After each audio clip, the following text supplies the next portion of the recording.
How's it going, everyone? Welcome. Julier Gonzalez here. So, in today's video, let's take a look now at this additional tool in our toolbox from React known as use effect. Right.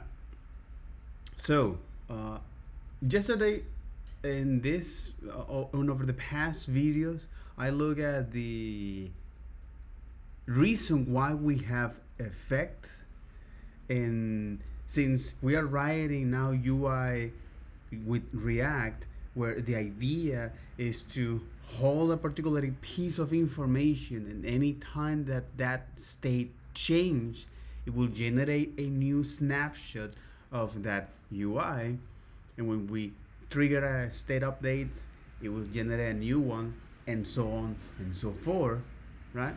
So sometimes we need to do things that are beyond the UI, right? In order to synchronize the UI from a source of truth.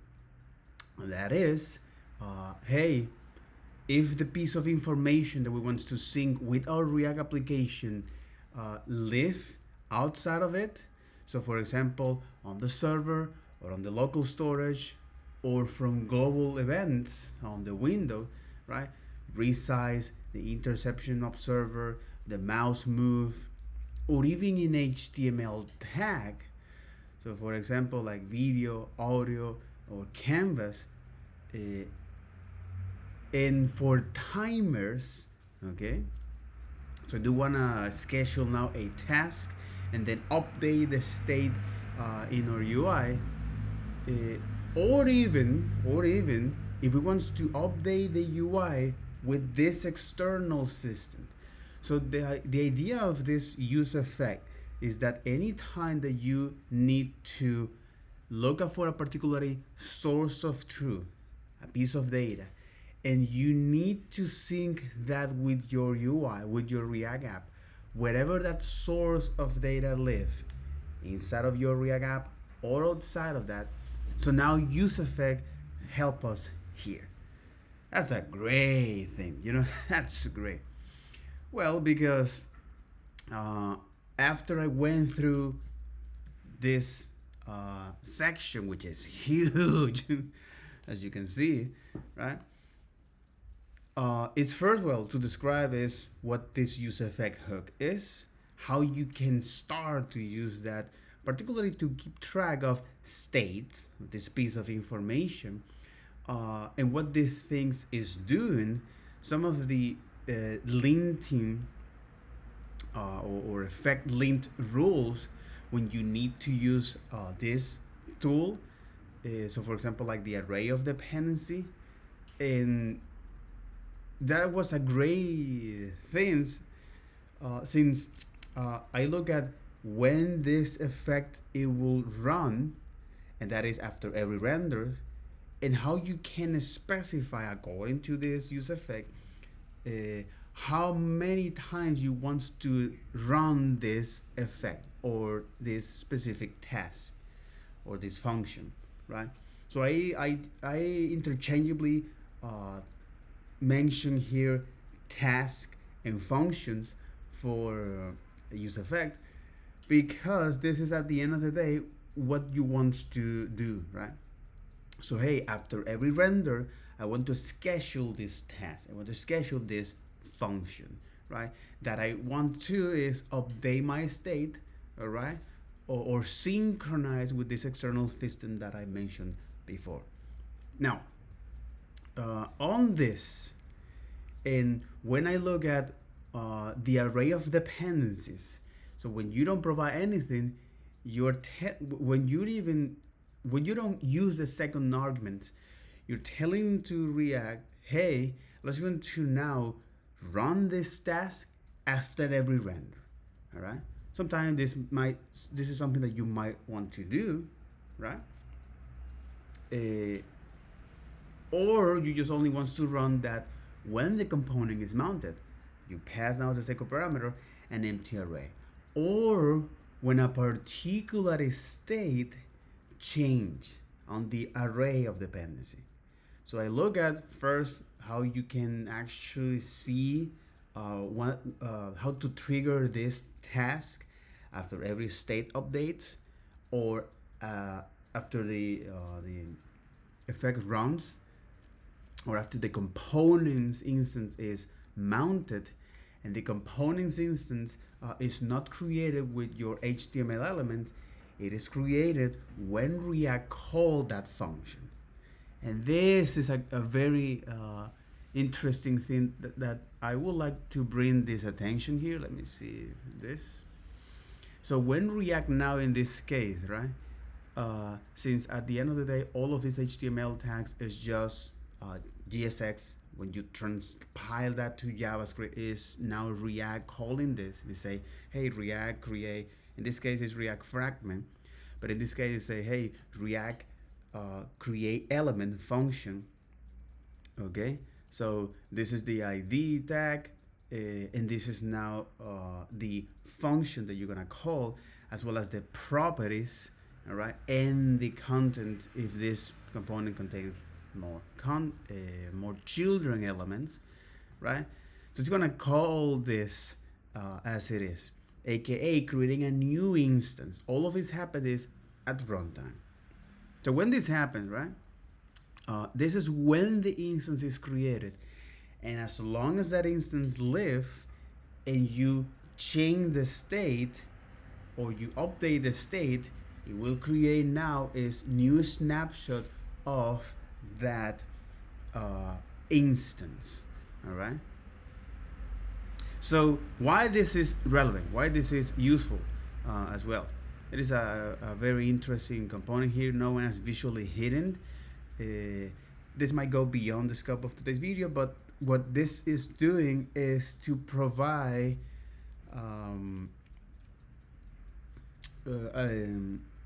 is to provide is to instruct the, so is to tell this assistant technologies, hey, this is the content that I want you to read out loud. Why is this? That's a good question, and that is because right now most of this area label in HTML, they are not so browsers interpreted that at their own pace and rate, so there's no consistency here. And because we as JavaScript and front-end developer, we need to find some solution. Well, right now this is the solution here. You're going to wrap this element, you're going to make it invisible. That's why we hit here as hidden, right? And even the display inline and the position absolute. So there is only a 1 pixel here, right?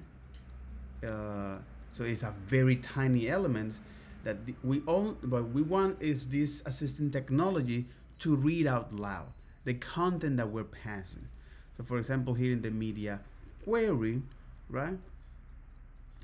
When that tool is analyzing the DOM nodes, it's gonna look at this and now read this out loud.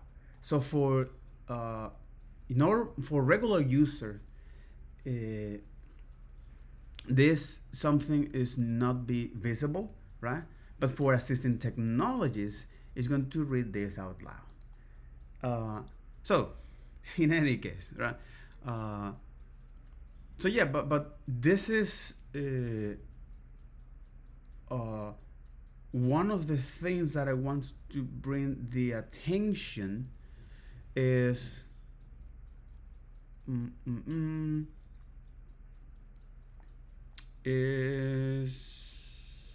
let me see if I remember here.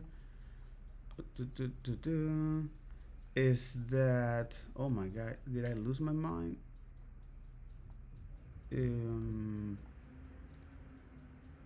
That's interesting.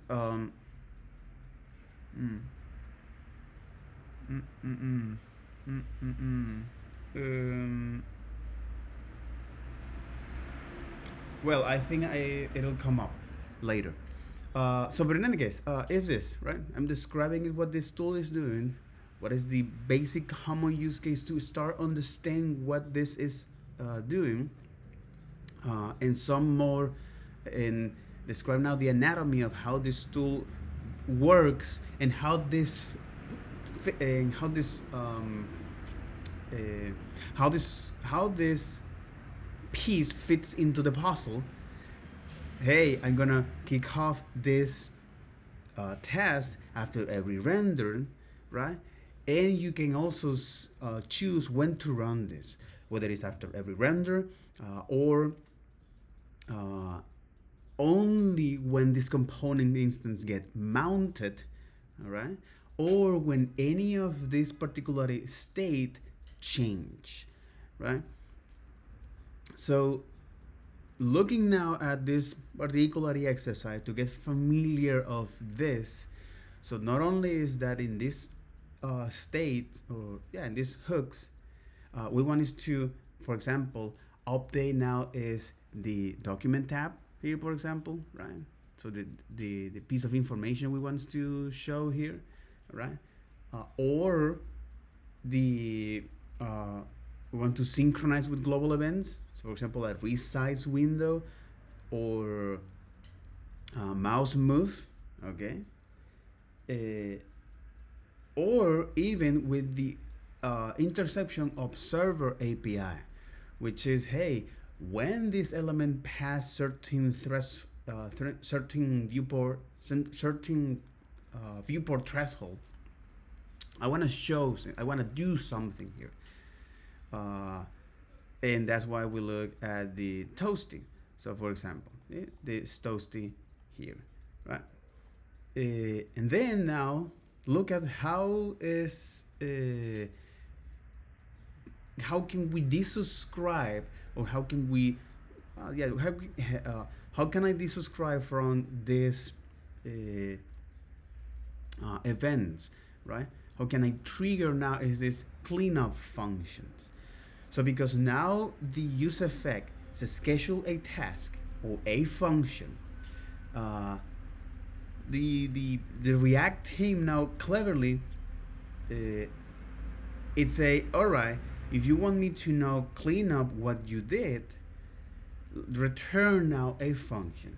This is when the functional programmer kicks in and becomes quite interesting, because now what you're doing is you're passing now this function and returning a function, and it's React that is going to call that function. This is what I emphasize a lot when on handling user events. You see how you pass now a functions reference, not a function call, which is you are telling to React, hey, whenever the users trigger some event, I want you to do this. I want you to run this task, run this function. And this is pretty much what it's doing here with the use effect. Okay? So you're passing now a function. You don't know when this function will gonna, well, you know when this function will run, right? But you don't have control when that happens. It is up to React to decide when that happens, and that is after every render. And this flow of control, which is if you just for demo purposes, if you look at the ECMAScript, right, and you say, hey, what the French does the ECMAScript have to do with all of this? There is a particular section that is, let me see if I can find that. Let me see here.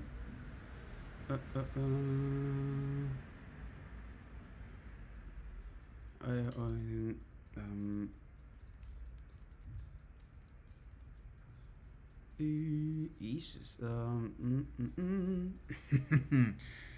Did I lose my mind?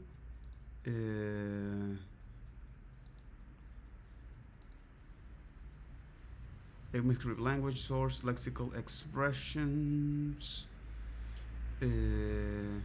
Expressions.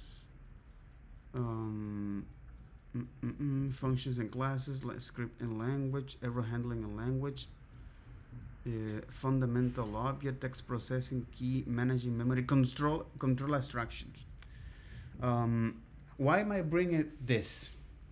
This control abstraction object, or this controls operations, all right, that indicate that what this program is gonna do, okay? You explicitly, sometimes, most of the time, when you write a program, you explicitly tell what this program will do, right? So this is why we have now conditions. For example, let me see if I can bring this from MDM.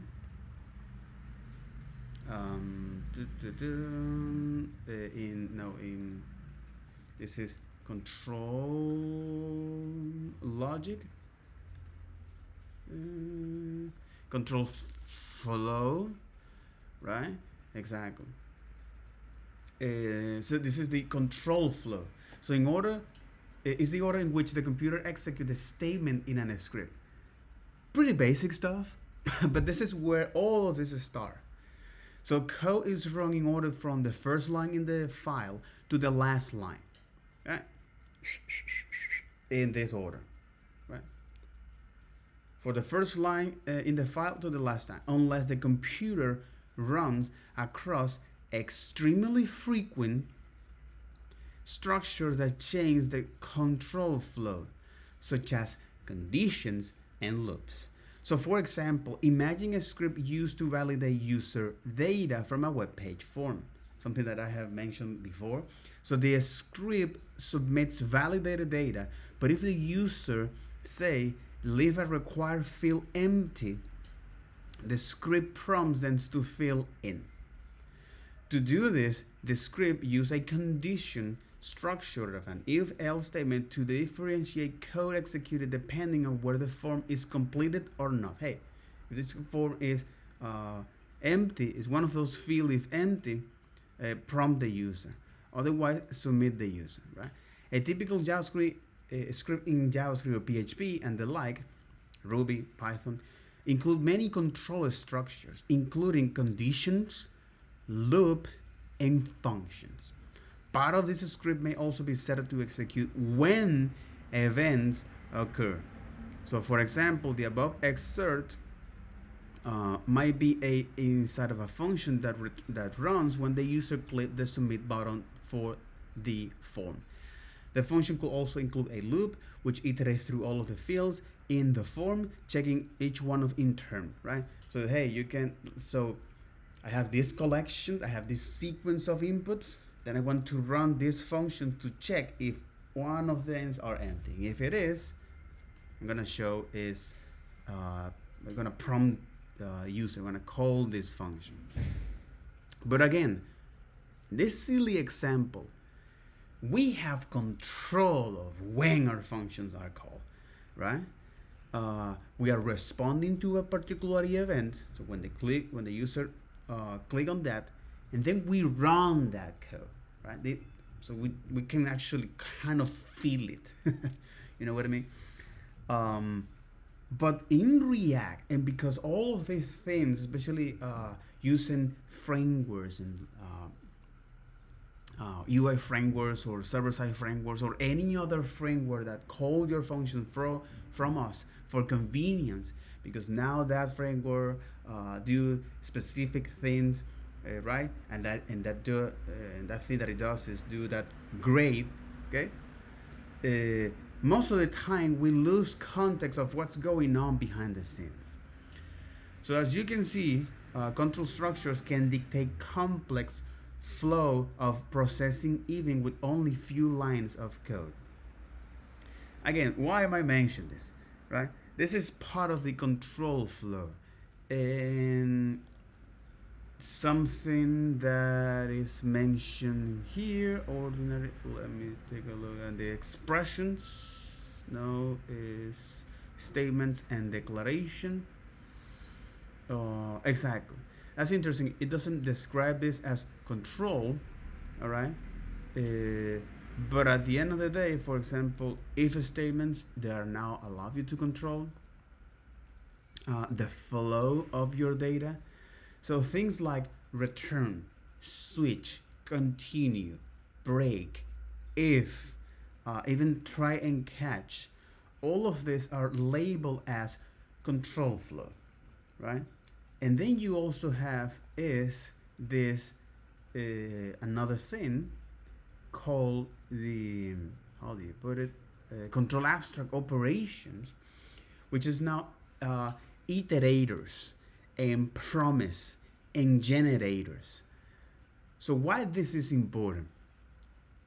Well, because in our example here, right, when we're trying to understand is, or I try to understand, what the things is doing, particularly this hook, like when you pass now a function, you describe what this function wants to do, and this time is, hey, I want to sync with some external with some external system, right? In this particular case, it's like, hey, I want to now is detect when a certain element pass through the viewport, all right? So what it's doing is just to define that function here, okay? And of course, I need to call that, and I need to also is to deregister that or to desynchronize from that system, okay? By is in doing somehow, so some way I need to desynchronize to the system. I don't want to continue to let, in this case, the browser firing up and figuring out if this element is now on that is passing through the viewport or not, all right, or is it intersecting, okay? I don't want to keep doing that, even that this component is now mounted, this component instance is unmounted, right? I just want to do that only when the component is mounted and when the component leave, when I get rid of that. So this is the cleanup function. And here I'm telling is, hey, when you need to, or when this components instance is removed, so this is the function that I want you to execute via the return. So again, return, if, continue, break, try and catch. All of this are now ways to control the flow of your code. And here, what I'm saying is, because I don't know when this function, because I don't control when this function will be, I'm just passing this control to this function, which is managed by React. So this function will run is in a particular order. So in this case, the use effect cleanup function is going to now first, when the components mount, is going to call that effect, all right? Going to call that task. When the components re-render, it's going to call now the cleanup function first, and then the effect. That makes a ton of sense. It will continue to repeat that loop until you unmount this component. You remove that from the DOM. And then it's gonna call is the cleanup function. So in our case, I want to is, after the component is unmounted, all right, let me is disconnect from it. Okay. Again, this is a very specific instruction that is gonna be very, again, specific to your use case. In this case, on the observer, intersection observer API, okay? That's what I'm doing here. So far, so good. But it can be quite different. So for example here, as you can see here, right? So this will now get triggered only when the component somehow is unmounted, right? uh, and I can have, for example, just for the sake of the exercise here, let me see if I can do this. Just for the sake of the exercise, input type checkbox, right? Input type checkbox. Um, yeah, input type checkbox, right? And here I want to put now a label to say, okay, give me some space here. Definitely need to do this. So I can say here is this label HTML form that I want to assign to this via the toggle toasty, right? And then you have also the ID that I want to match to this, right? Toggle ID. This is what we can use now. Use ID to uniquely identify this element, but for this small example, I don't want to do this. But I do want is to bind that here. So whenever I click on that, let me wrap this into a form, right? Let me wrap this into a form, and on the label I want to do is this. Hey, this is toggle toasty, right? Toggle toasty. All right. So far so good. I have this. This is great. If I click here, that's interesting. Oh, I do need to is bind the name as well. So HTML toasty and toasty, right? That's interesting.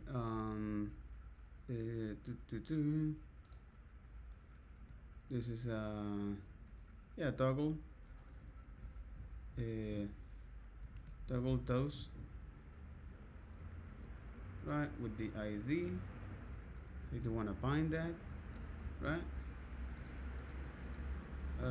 That's interesting.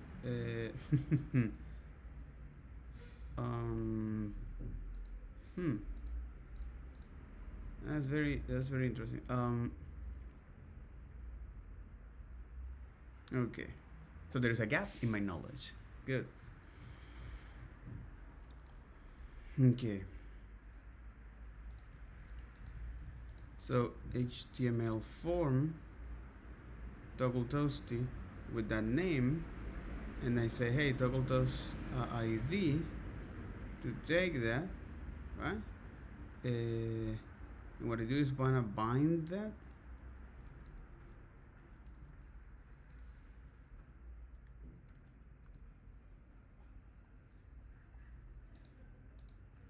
That's very interesting. Very, very interesting.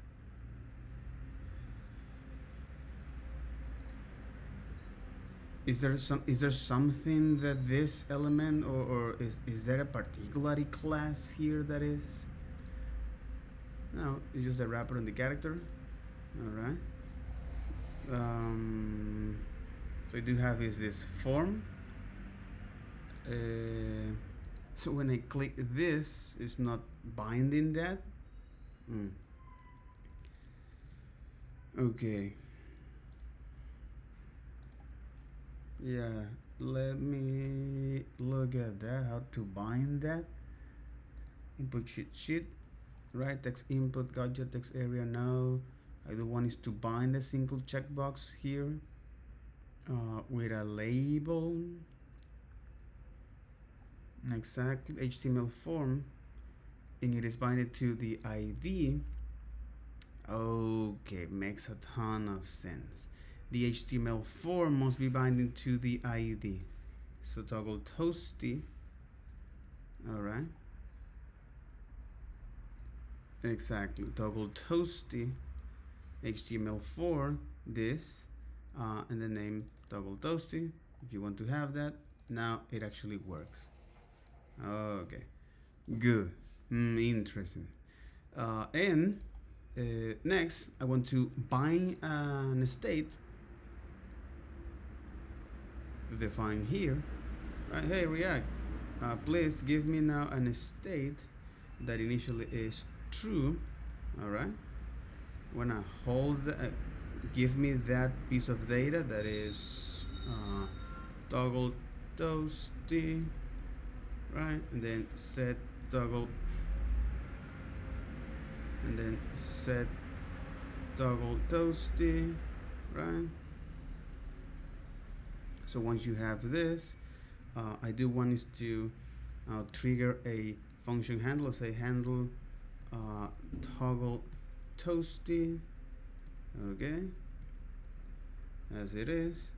I'm going to receive now is the event, but because this is just only true or false, I can just do that is directly is on the here. So on change, right, on change,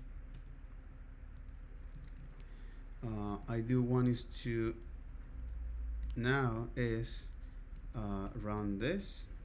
So hey, it's going to get the target and get me the value out of this, right? And now with that no, I need is to get is the check property. I need to get is a check property, right? So here I do want is to set that, set toggle toasty, right? And run this as it is, right? So pass this state to them. And then I want to now let me put it here because unfortunately we don't have any prettier to help us here, but there's no problem. I can do that manually for this exercise. And so on check, okay, I do want to evaluate this, right?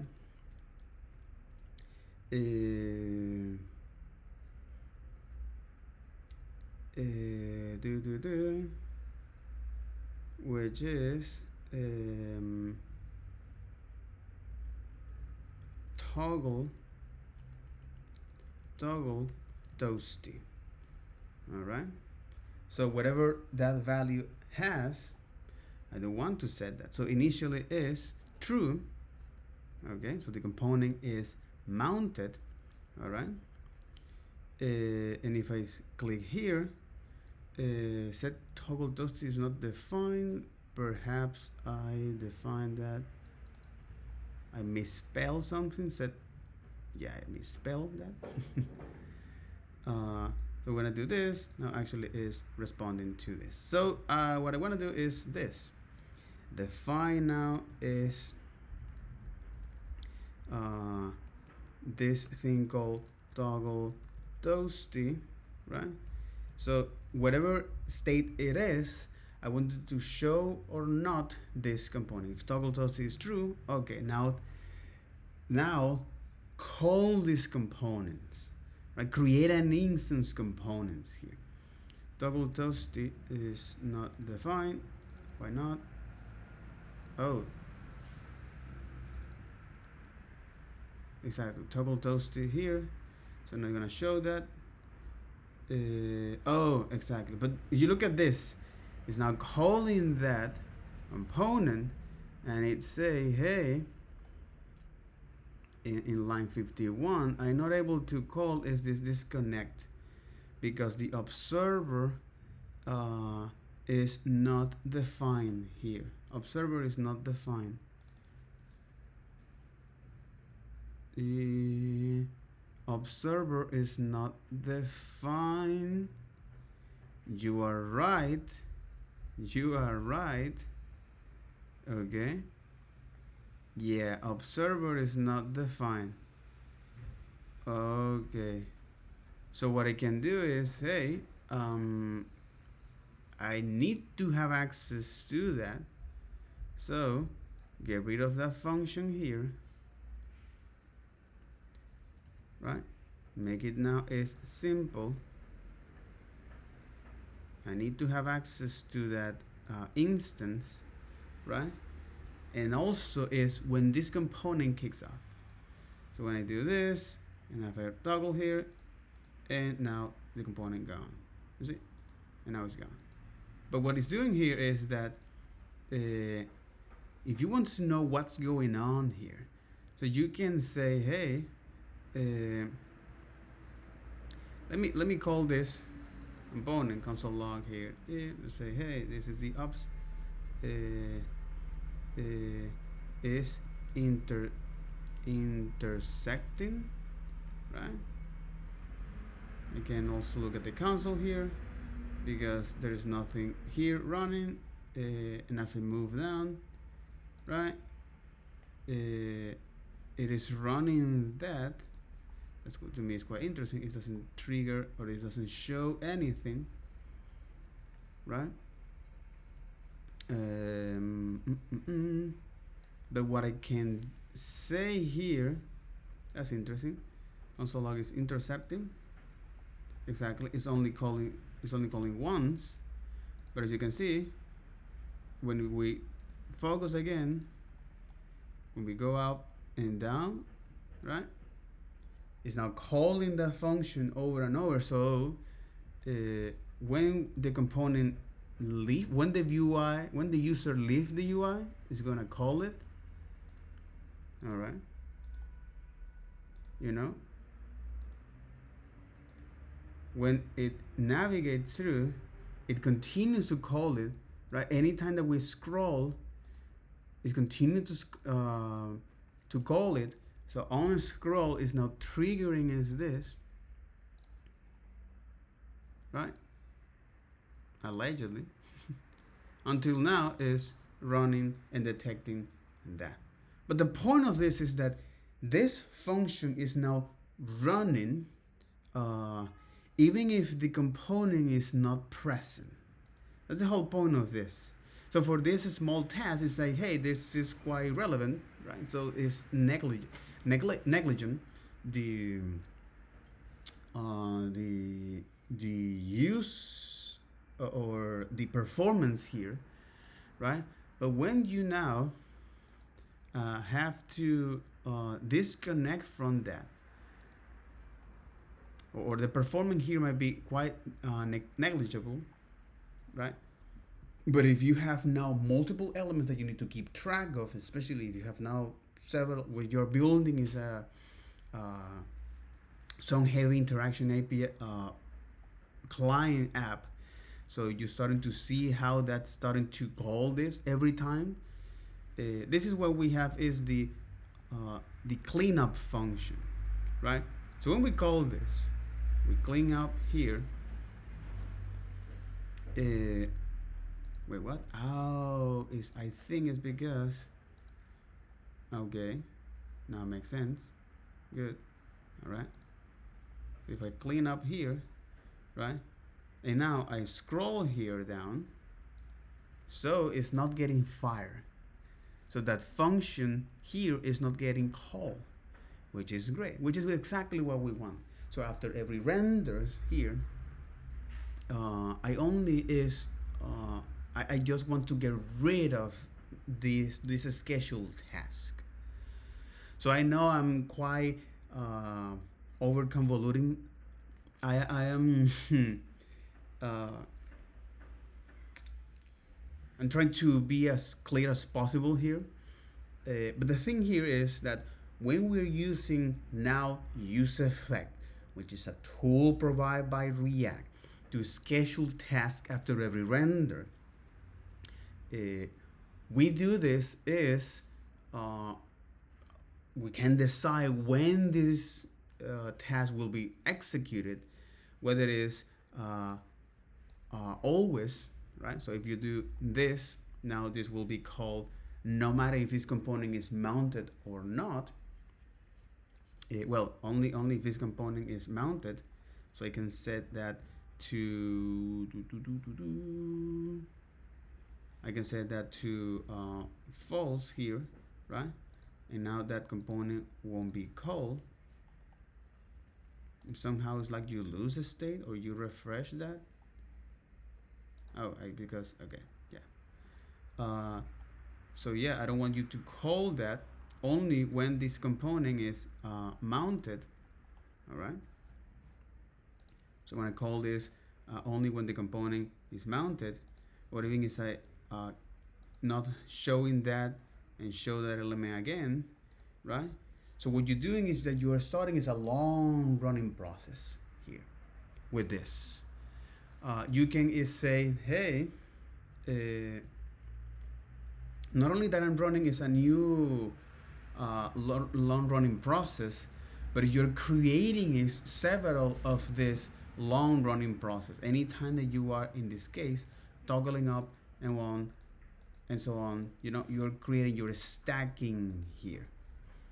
Yes, we are getting rid of our instance because we have the cleanup function, but if we don't have that, right, we will just is now stacking all of those interceptions observer here. You know how all of that is being stacked here. Anytime that we toggle up in there, it's going to stack each here.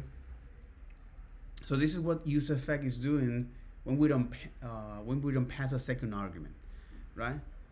So that makes a ton of sense. Here I'm just explicitly telling, hey, run only once the first time and start a long running process here.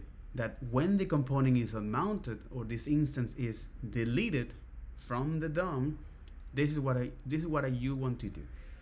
So why this is important,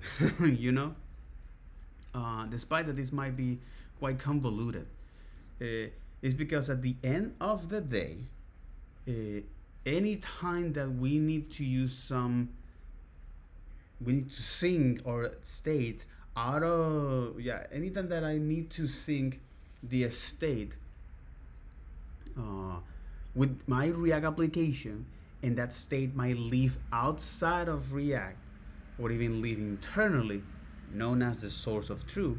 Whatever that source of truth live, I want to somehow synchronize is with my React application. So if that live internally, I want to now synchronize with this external system. So for example, here with the interception observer, this is the piece of data that I'm actually keep track of here, right? But if my state now live, or my source of truth now live outside of this as I mentioned here, right? As an observer, as part of the web APIs, or as an HTML element, as a canvas, audio, video, or a live on the server, or I need to write and read some local state on the local storage, or I need to trigger a timer. So this is what these use effects are useful. This is the use cases for. All right, and then I look at the cleanup values, and when you want to synchronize with your state, all right, because you can now keep track of those state. Anytime that now every render happens, sometimes you need to keep track of what's going on in that effect, all right, in this task. This is why we pass now a particular state that is accessible at that particular snapshot. So things starting to make a lot of sense here, right? Whether it is if you don't pass any dependencies, so what it's doing is you are creating is a long running task, at least in this example, right? You are creating is a long running task here. If you're passing now a and it's going to clean up when the component is unmounted. And you're passing now an array of dependency. What it's doing is that it's going to create that process.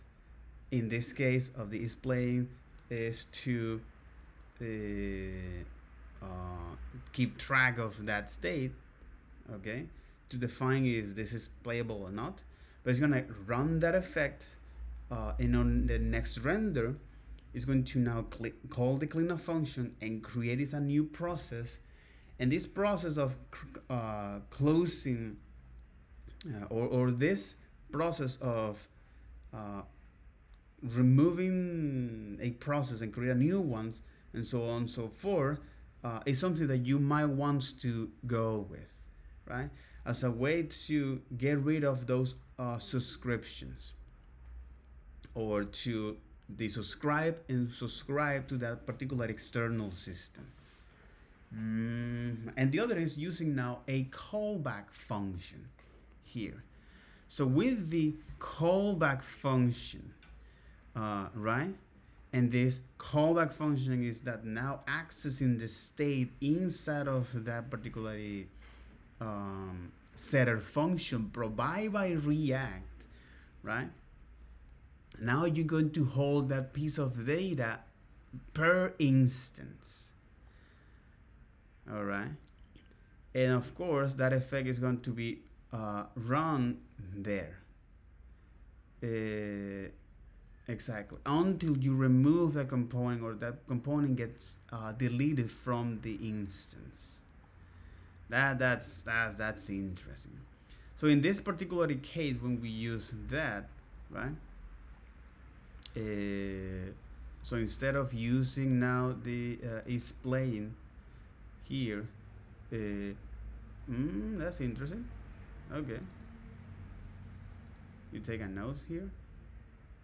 Okay. Write a short annotation optional and selected the text. Displaying. That's interesting. But in this case, okay, when you're running and you're triggering is this flow, particularly here, when you're using now a callback function, you can now, this is useful when you need to get the fresh state, when you need to get the fresh state and do something on that. When you need to okay, this is useful when you need to get the new fresh state and then return something, right, and apply some state here. That's interesting. That's a very interesting here. So this is not only for the use effect, but this is also for any tools that provides now an array of dependencies. And talking about this state setter callback, in the previous lesson we learned about a new way to set React state. It is an important concept, something we'll be using in this lesson and models ahead, and so I want you to cover it in more depth. So far in this course, we have been updating state by calling the state setter function with a new value. So far, so good, right? But there's an alternative way which allows us is to get the fresh state, or pass now a function again. So pass now a function, and only when this state updates, React is gonna call this function for us. So instead of now passing is a strict piece of data, we're gonna pass a function here, and we wanna do something with it. Whatever we return from these functions becomes a new value of the state, and we had passed the value directly. This is useful because React provides the current value at that moment. So in most cases, this isn't necessary, since we have already have access to the count variable. But when working with effects, when you need to synchronize your effects or your state,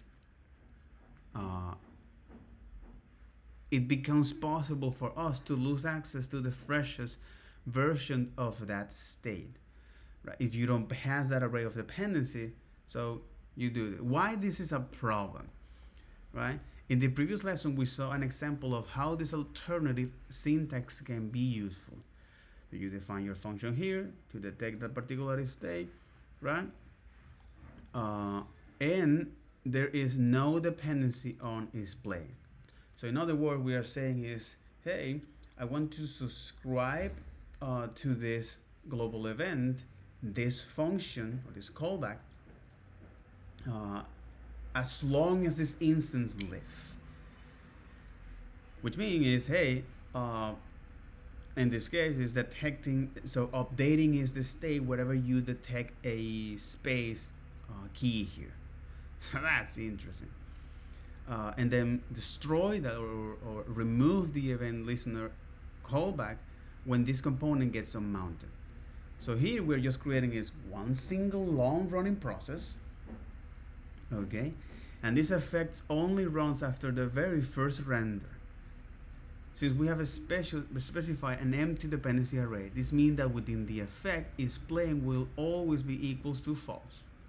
So each render is a snapshot in time, and we creating a constant is playing and initializing to false. The underlying state variable may change, but the change will not be reflected in future snapshot. And since our effect doesn't have any dependency to keep track of, the effect will not rerun when that happens. Okay?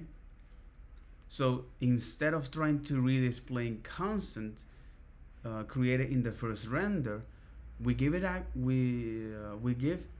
instead give React a callback function, and React invokes the function for us, passing it the current value of the state variable. I recognize that this is confusing as heck.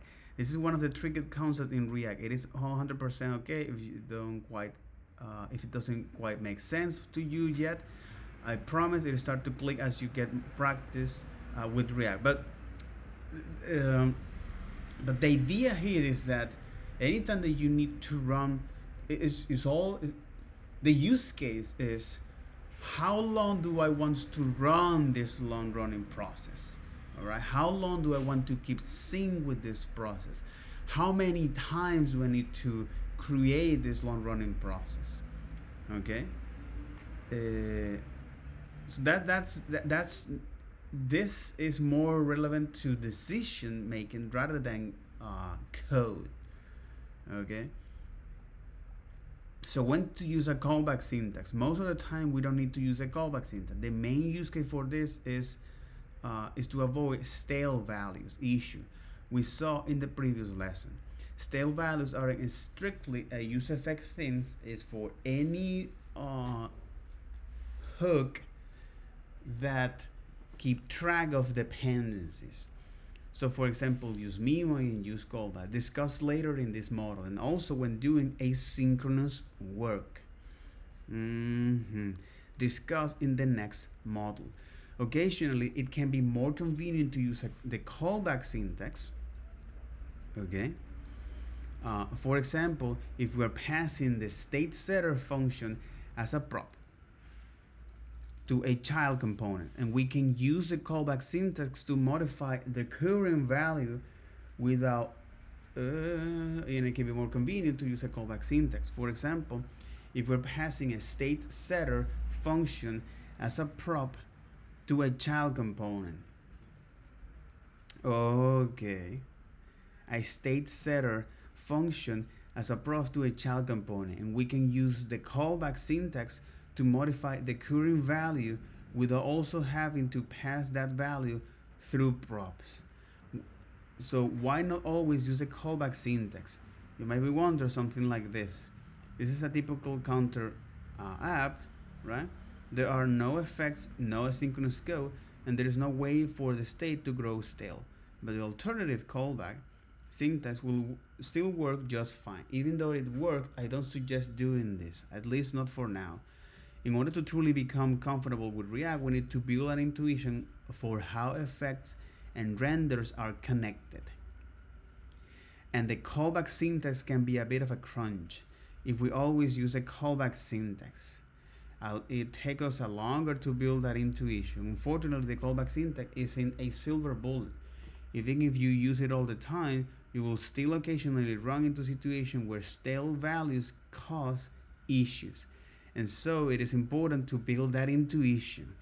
So this is the two things here. It's important to understand now how renders and effect are connected, right? How this effect fits into the React puzzle. And the other is what or where now the stale values fit also into this into our into a React puzzle here. So here's what I suggest. Use the default non-callback form by default. When you run into bugs, you can try the callback syntax to see if it helps.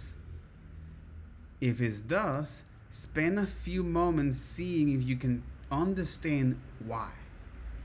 The more practice you get, the quicker it'll start making sense for that. And I look at more exercise, so interval counter. In the sandbox below, we want to count how many seconds have elapsed since the component mounted. Unfortunately, our attempted solutions appear to have a bug. It stopped counting at 1. Your mission is to fix the bug so that the number keeps incrementing past 1.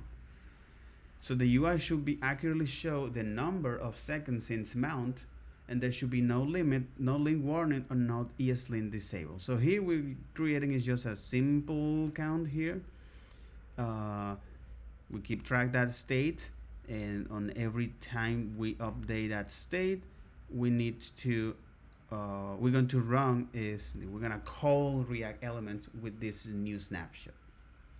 Okay, but right now I'm not detecting that. Okay, there's no event that I'm using to detect that. I'm just running as an effect to synchronize with this timer. And what I'm doing is, hey, when this component is mounted, I do want is to now run this function on every second, give thanks to this web API, that is going to now is take the value count, all right, this state, and now update 1. So what it's doing on the initial render is say, okay, it's now 0 initially. I'm going to run this. It's gonna update that properly to 0, right? And then I schedule. So after that renders, I have now a task schedule, which is this effect. I'm going to now is I'm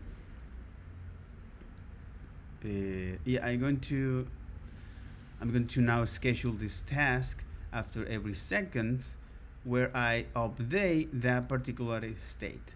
But since the state at this snapshot is 0, you say, hey, this is 0 plus 1, right?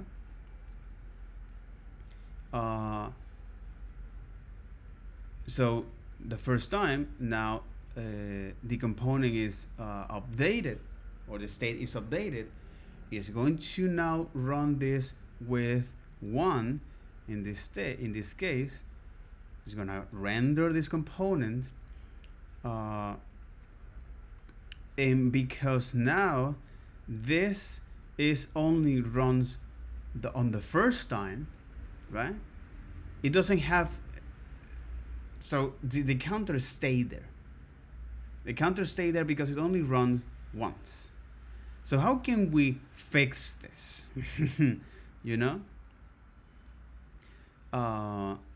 So not only that it's running once, okay, and the state at that moment is 0, its half is as 1.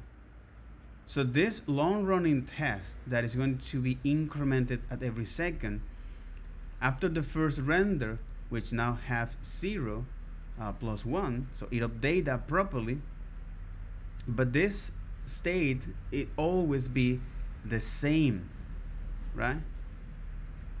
there is no way uh, for us to update that snapshot, update that reference here, right? So one way we can do is, hey, if I want to update that stale value here, I can say, hey, React, right?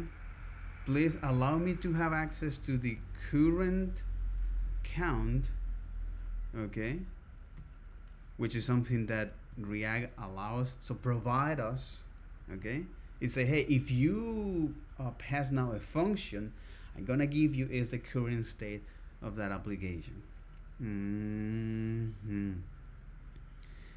So now I can say, hey, whatever state you have in the count, I want to also increment to 1, right?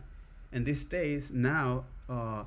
We run this, so we have this long running process, and now any time that this function gets called, what it's doing is React for us is, hey, I'm gonna call this function.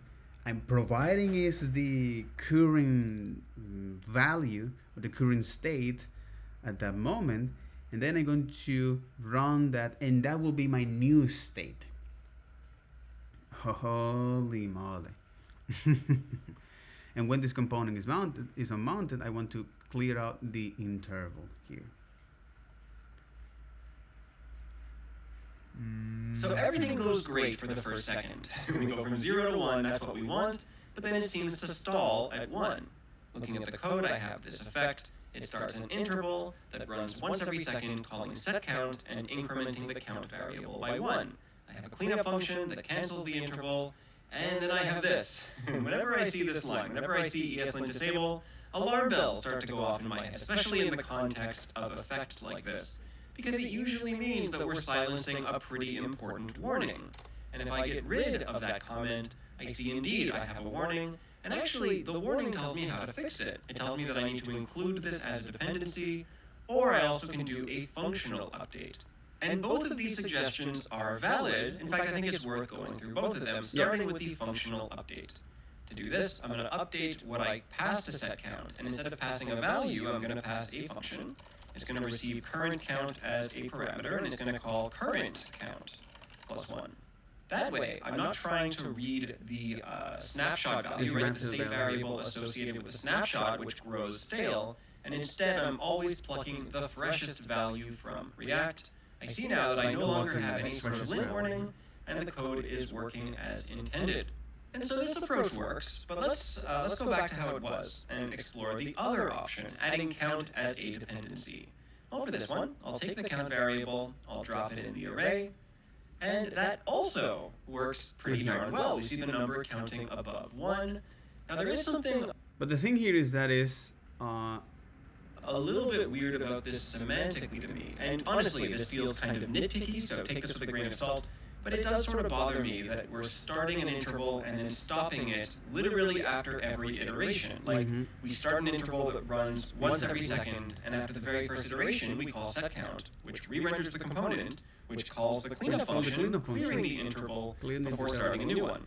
Now, there's nothing actually bad about this. Like, it works perfectly well, as we can see. There's no performance issues. It just feels a little bit weird semantically to me. And what I want to do is change this to use a timeout, because timeouts are expected to only fire once, and that's sort of what we're doing here. We have a bit of code that we only really want to fire once. So to update this, I'm going to change setInterval to setTimeout. I have to change clearInterval to clearTimeout.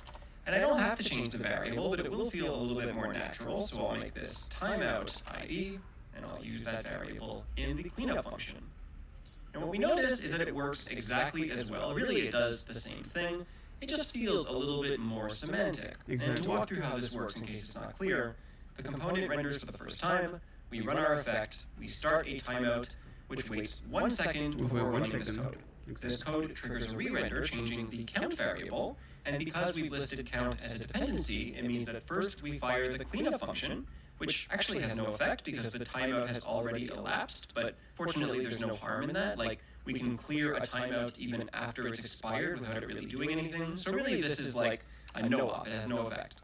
Then we start a new timeout, which fires 1 second later, and this process repeats, right? Essentially, every second, we're scheduling a 1 second Exactly, timeout. And because the code inside this timeout triggers a state change, that's how we guarantee the next one will fire. Now, I said this is a no-op, and I commented it out, but we still do want to have our cleanup function, because if this component unmounts in the middle of one of these timeouts, well, in that case, we actually do want to clear it. And so it's still good to have this, it's just not used in the timeout loop we've created that updates this number every second. Now, in terms of which of these approaches should I use? Should I have the dependency array with the timeout, or should I leave it as the interval with the callback function? Well, they both seem to work pretty well. I would probably go with the interval approach, because I'm not entirely sure if there's any time lost with the timeout. Like, if we let this go for 10,000 seconds, I'm guessing the interval would be more accurate than the timeouts, because maybe there's some slight delays in starting the timeouts, right? I doubt it's really noticeable, but I do think having a long-running interval is probably a little bit more accurate. So this is probably the approach I would take, but honestly, they're both fine. That's a very interesting here. Just to evaluate a single counter, right? Just to mention it's a single counter, right? And what are the alternatives here to synchronize with this? Hey, I'm kicking off is a long-running task here. I'll prefer to go with this approach, by the way, to not use first to go with a interval, or yeah, we'll go with an interval like this. Go with an interval. So I'm running is that long running process, connecting to the web APIs, scheduling this task to update that particular state. When React detect that, is going to now render this component. When React detect that change, is going to first call the cleanup function here, the clear interval, and then it's going to render the component with this new fresh state instance, right?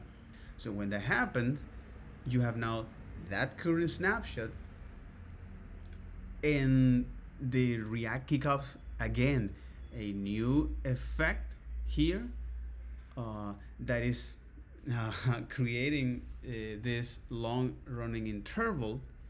All right. But again, this is more for semantics here. So I just want to describe what this things is doing here with our use effect. Whether you're using an array of dependency or not, the TL there is that in certain scenarios where you want to create now is a timer here, whether it's you define is the state, and when that state change, which thanks to the effect, is going to cause a state update. So React will now render that component by first running the cleanup functions, deregister this timer or this interval here, and then now run the effect, which is creating is a new interval that after 1 second is going to trigger now this another state update, which again triggers a new renders, call the cleanup function again, and the process repeats, right? So here with this approach, we are now is say I want to run this once, but I do want is to now is sync and desync from the this external system, in this case from the interval here. That makes quite a little bit of sense. All right. For semantics, I will go with the set interval rather than the set timeout, which is another approach. There is no approach, but with any approach, there is a trade-off, right? That's the whole point of this, right? The other is the dependency plus timeout, okay? And it's important to describe this things, because there is no good or bad solution. It's just there are alternatives to do this. Holy moly. And here we are with the strict mode, right? In React, there is a lot of subtle gotchas and things that can cause significant problems for our user, but that aren't necessarily obvious to us as developers. To help us find and fix this issue, the React team has introduced a new strict mode. To enable strict mode, we wrap our application in a React strict mode element, which is like this. And this flips element, and this element flip a switch inside of React, adding in a bunch of restrictions and safeguards designed to improve the robustness of our application. One of these tweaks is, in particular, is pretty controversial and had leads to a lot of confusion. And let's talk about this. So in the previous lesson, we saw how to add a keyboard shortcut for the spacebar key, and everything works quite well indeed. But let's intentionally break it. Let's remove the cleanup function. And so now, as we've talked about, whenever this component mounts, it's going to add this event listener. Whenever the component unmounts, well, we're not removing the event listener. And so every time I do this, I'm stacking up the event listeners. And worse, I'm stacking up the component instances, because inside this function, I am referencing a part of the instance, the set is playing function, and as a result, the garbage collector cannot clean up any of these media player component instances. Holy moly. Not only that I'm stacking up all of this event listener, but also is all of this components instance, because they have reference to this. Okay.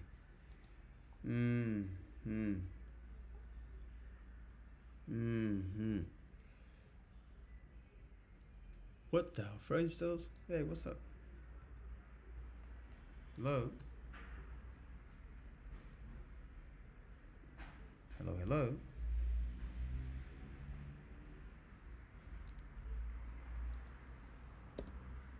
Okay.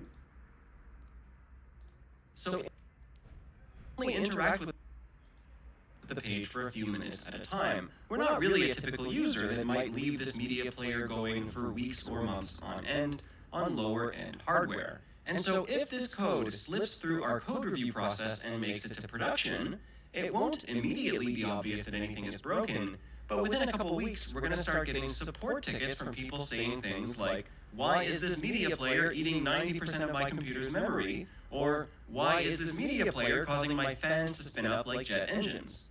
And let me tell you, as someone that's been on the support teams that have been tasked with trying to hunt down these memory issues, they aren't fun. They're not easy to find. Yeah. You know, it's very difficult if you have this large application to try to figure out which component has some sort of memory leak, right, a forgotten cleanup function. It's very hard to figure out.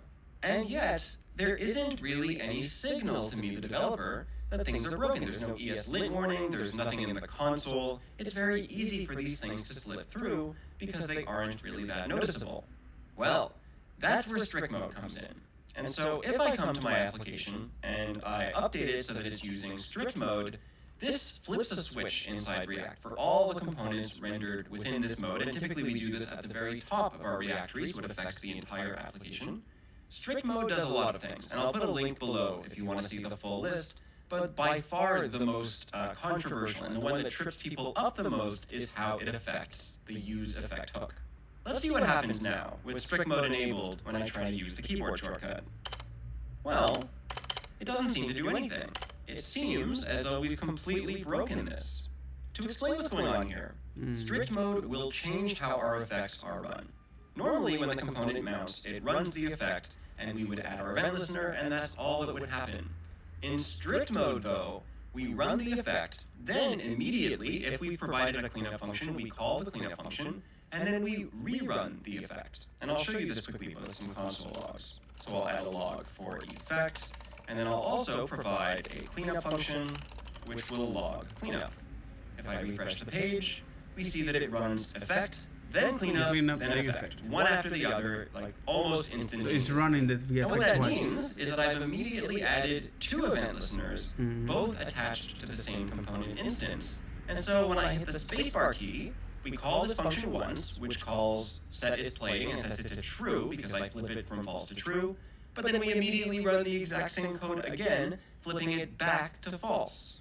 And so it is working. Like when I press the spacebar key, we're calling set is playing, but we're calling it twice, and we're calling it twice instantaneously, and so the UI doesn't even have a chance to update, the song doesn't have a chance to start playing. We can fix this problem by bringing our proper cleanup function back. And so in the cleanup, I'm going to add window.remove event listener.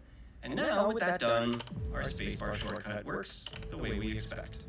When the component mounts, we run the effect, which adds an event listener, but then we immediately invoke the cleanup function, which removes that event listener before finally running the effect again, adding the event listener. So we're left with a single event listener, and everything works the way you would expect.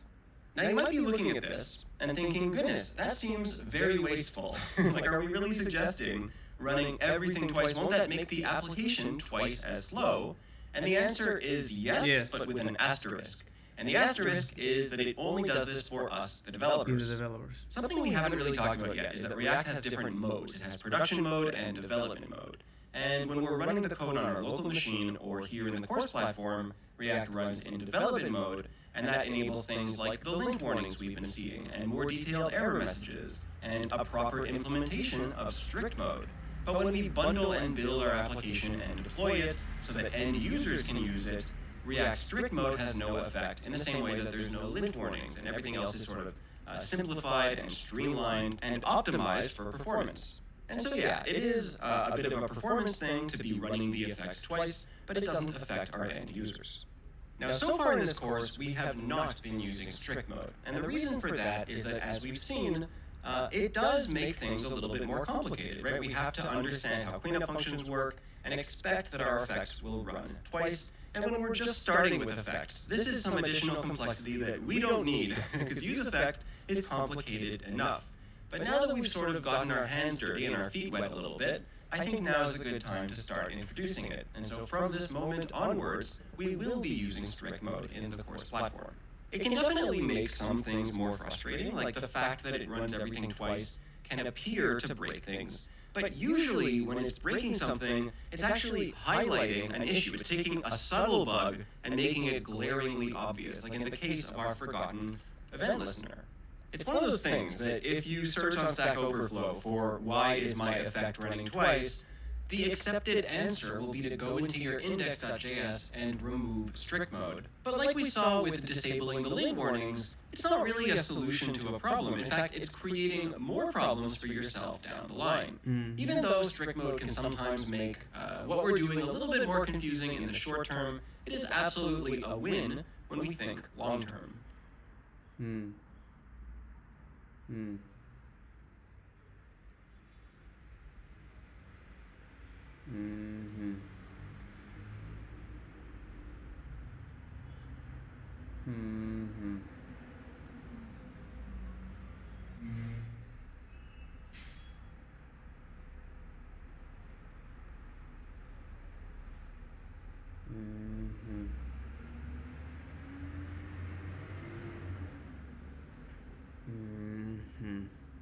Holy moly. More information about strict mode. In addition to rerunning all effects, strict mode changed a number of other things. We can group these changes in two categories: safeguard designed to amplify potential issues, and warning about deprecated APIs. Exactly. Safeguard designs to amplify potential issues and warning about deprecated API. Unless you find yourself working in a legacy code base at least 5 years old, you are not likely to run into any of the deprecation warning. But you are likely to notice some of the safeguard, like the one we saw above about duplicating effect. At this time of writing, all of these safeguard follow the same pattern, running thing twice. Okay, is to see if you now follow the effect lint rules, right? Or the effect rules. So for example, in strict mode, each render is automatically rerun.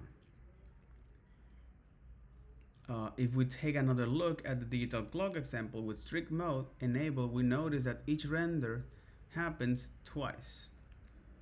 So for example, like this. Each render happens twice because its calling is our effect twice. Oh, in this case, yes, because it's calling is this strict mode run once. So strict mode run once. Okay. So the effect run is the so the effect runs uh, on the first time, and then the second time on the cleanup, and then the function again. Exactly. Read the full documentation of that. The new default. While strict mode. Oh. Oh.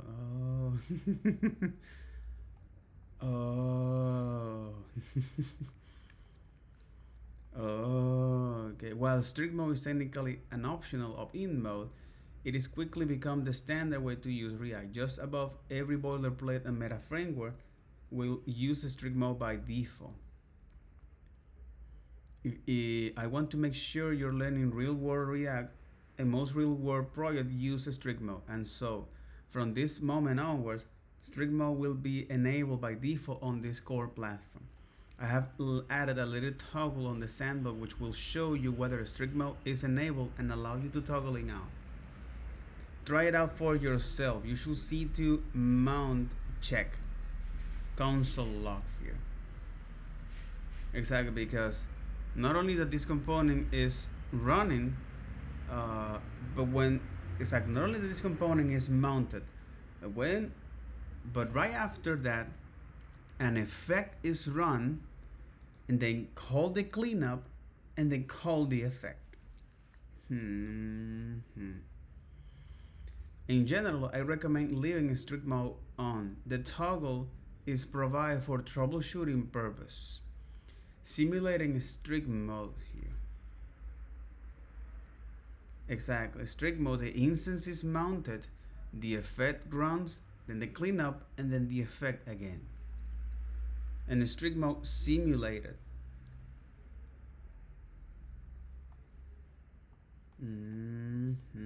So as we've seen, strict mode will automatically rerun our effects, right? It runs the effect, then it runs the cleanup, and then it reruns the effect. And this can have the effect of breaking things like our keyboard shortcut if we've neglected to do the appropriate cleanup work. As I was working on this lesson, a question popped into my head. Is it possible to simulate strict mode, or at least this one aspect of strict mode, by rendering in normal mode, but then unmounting and remounting the component? When I do this, it seems to do the same thing, where we see the order of operations is the same. I run the effect, I run the cleanup, I rerun the effect. And yet, when I do it this way, by trying to simulate strict mode, the keyboard shortcut actually works just fine. So there's clearly something different between these two approaches, but I'll be honest, I did not know what it was.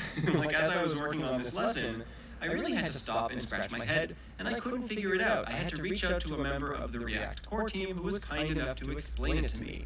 And the difference between these two things is that in this mode, we are removing and then recreating the component instance, whereas with strict mode, it isn't actually destroying and regenerating the component instance. Instead, it literally calls the functions again without touching anything else with the component. I have some illustrations that will hopefully make this make a little bit more sense. They are... Okay, so that'll be all for this video. Take care.